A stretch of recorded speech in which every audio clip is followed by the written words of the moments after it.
आता पाहणार आहोत मुंबईतल्या आणि पुण्यातल्या बातम्या। चर्चगेट रेल्वे स्थानकातील केक शॉपला आग। संध्याकाळी कामावरून घरी जाण्याच्या वेळेतच स्टेशनमध्ये आग लागल्यानं काही काळ गोंधळ। अग्निशमन दलाकडून आगीवर नियंत्रण। अग्निशमन दलाचा एक जवान जखमी झाल्याची माहिती।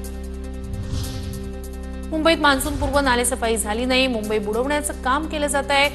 रुग्णालयात कुठलीही सुविधा नाही, लोकांना औषधही मिळत नाहीत। खासदार वर्षा गायकवाड यांनी मुंबई महानगरपालिकेला धारेवर धरलं। मुंबईला पाणी पुरवठा करणाऱ्या धरणांमध्ये 12.14% पाणीसाठा शिल्लक। 7ही धरणांमधील पाणीसाठा वेगानं कमी। मुंबईतील रस्ते खड्डे मुक्त करण्यासाठी 154 कोटींचा निधी।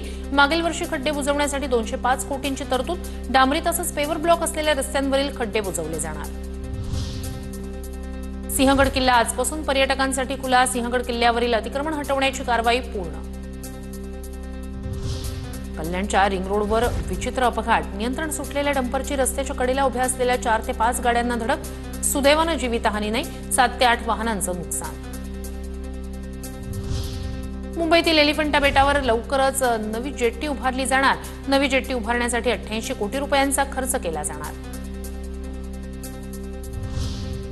पुणे महानगरपालिकेत मंजूर 16,000 पदांपैकी निम्म्या पदांची भरती प्रक्रिया रखडली। महानगरपालिकेत तब्बल 7,336 पदं रिक्त। नोकर भरती प्रलंबित राहिल्यानं मनुष्यबळाच्या कमतरतेचा पालिकेच्या कामकाजावर परिणाम। पीएमपीएल तिकीट दरवाढी विरोधात राष्ट्रवादी शरद पवार गटाचं अनोखं आंदोलन। बैलगाडीतून प्रवास करत जोरदार घोषणाबाजी। पुणे पालिकेच्या पीएमपीएमएल बस थांब्यावर आंदोलन।